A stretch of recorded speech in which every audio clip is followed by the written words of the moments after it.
नमस्कार बच्चों, आपका आर के कोचिंग क्लासेज में स्वागत है।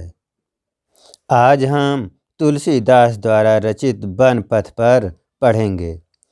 पुरते निकसी रघुबीर बधु, धर धीर दये मग में डगद्वय, झलकी भली भाल कनी जल की, पुट सूख गए मधुरा धरवय।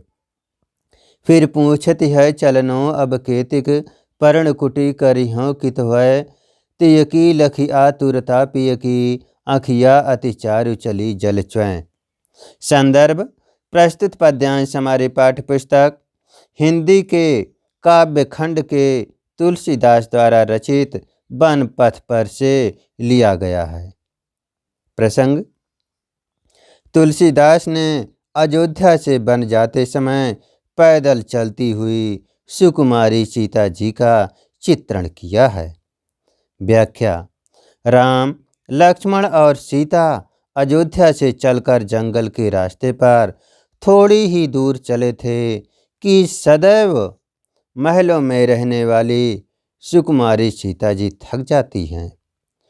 उन्होंने नगर से निकलकर जंगल के रास्ते पर धैर्य के साथ 2 कदम ही रखा था कि उनके मस्तक पर थकान के कारण पसीने की बूंदें झलकने लगी और उनके दोनों कोमल सुंदर ओंठ प्यास के कारण सूख गए। जब वे काफी थक गए तो अपने प्रीतम राम से पूछ रही हैं कि अब हमें कितनी दूर चलना होगा, कितनी दूर पर हम पत्तों की कुटी बनाकर रहेंगे। श्री रामचंद्र जी अपनी पत्नी की थकावट से उत्पन्न व्याकुलता को समझ गए और उनकी आंखों में प्रेम के आंसू बहने लगे। काव्य सौंदर्य: वन मार्ग पर सीता जी की व्याकुलता और राम के प्रेम का सजीव वर्णन। भाषा: ब्रज, शैली मुक्तक, छंद सवैया, रस श्रृंगार।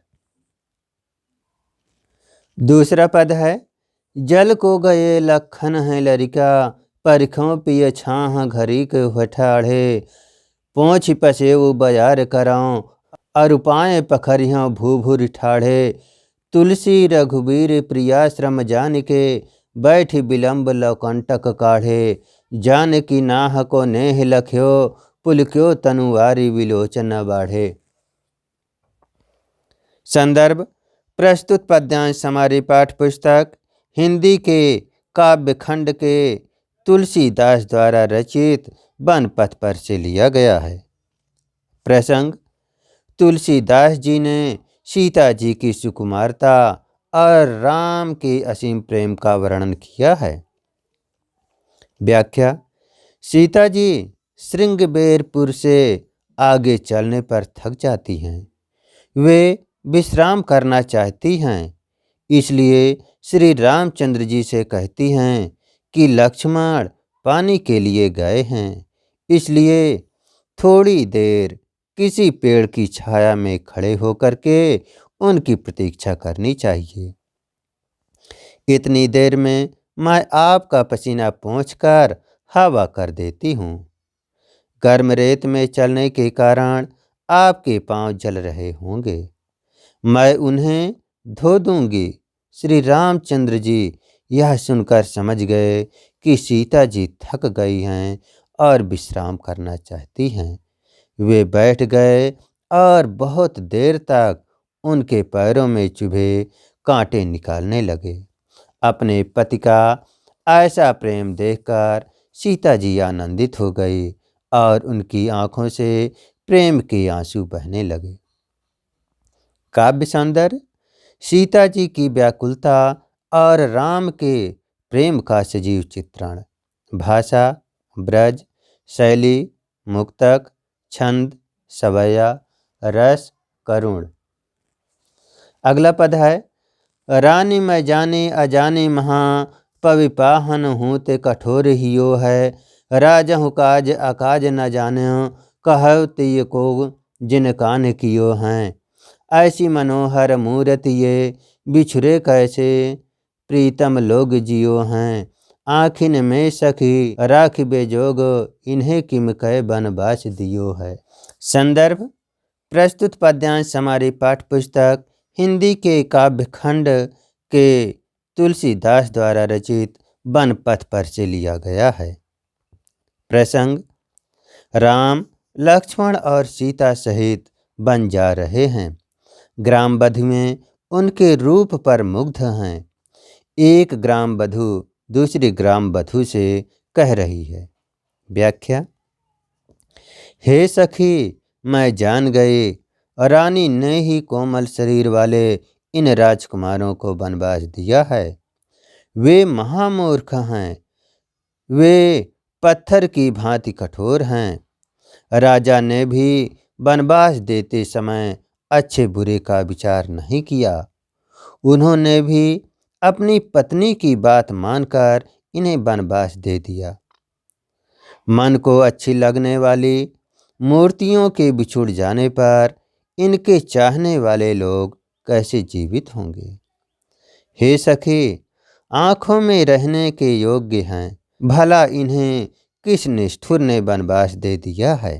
काव्य सौंदर्य: ग्राम बधुओं की बातचीत का सुंदर वर्णन, भाषा, ब्रज, शैली, मुक्तक, छंद, सवैया।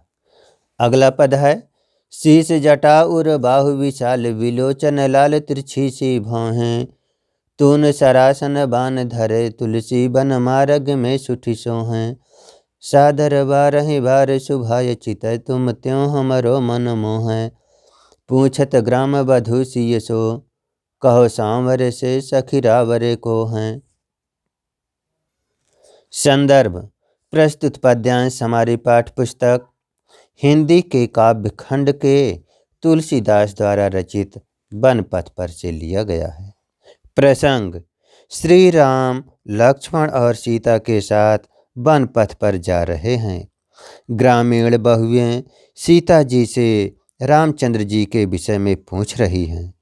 व्याख्या: ग्रामीण बधुएं सीता जी से पूछ रही हैं कि जिनके सिर पर जटाएं हैं, जिनकी भुजाएं और वक्षस्थल विशाल हैं, जिनकी आंखें लाल हैं, जिनकी भौहें तिरछी हैं, जिन्होंने तरकस, धनुष और बाण लिए हुए हैं, जो वन के रास्ते पर सुशोभित हो रहे हैं, जो बार बार आदर और प्रेम के साथ तुम्हारी ओर देख रहे हैं।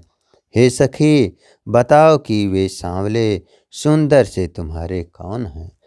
भाषा सौंदर्य: ग्रामीण बहुओं की स्वाभाविक उत्सुकता का वर्णन, भाषा, ब्रज, शैली, मुक्तक, छंद, सवैया, रस, श्रृंगार। अगला पद है। सुन सुंदर बैन सुधा रस साने, सयानी है जानकी जानी भली, तिरछे करी नैन दसैन तिन्हें, समुझाय कछु मुस्काय चली। तुलसी तही अवसर सौह सबे, अवलोकत लोचन लाहु अली, अनुराग तड़ाग में भानु उदय, बिगसी मनुक मंजुल कंज कली। संदर्भ: प्रस्तुत पद्यांश हमारी पाठ्य पुस्तक हिंदी के काव्य खंड के तुलसीदास द्वारा रचित वन पथ पर से लिया गया है। प्रसंग: ग्रामीण बधुओं के पूछने पर सीता जी बता रही हैं। व्याख्या: ग्राम बधुओं के अमृतपूर्ण मधुर वचनों को सुनकर के चतुर सीता जी उनकी भावना को समझ गई और उनके प्रश्नों का उत्तर अपनी मुस्कुराहट तथा संकेत भरी तिरछी नजरों से ही दे दिया। उन्हें मुख से बोलने की कोई आवश्यकता ही नहीं पड़ी। उन्होंने मर्यादित रूप से केवल संकेत में ही बता दिया कि ये मेरे पति हैं। सीता जी के संकेत को समझकर सभी सखियां राम के सौंदर्य को एकटक देखती हुई आनंद प्राप्त कर रही हैं। इस समय ऐसा प्रतीत हो रहा है मानो प्रेम के सरोवर में राम रूपी सूर्य का उदय हो गया है और ग्राम बधुओं के नेत्र रूपी कमल की सुंदर कलियां खिल गई हैं। काव्य सौंदर्य: सीता का उत्तर भारतीय नारियों की अनुकूल है। भाषा ब्रज, शैली मुक्तक, छंद सवैया, रस श्रृंगार। आपको हमारा शिक्षण कार्य पसंद आया है तो आप हमारे इस YouTube चैनल को अवश्य सब्सक्राइब करें, जिससे हमारी समस्त वीडियोज़ आप तक सबसे पहले पहुंच सके। Thank you.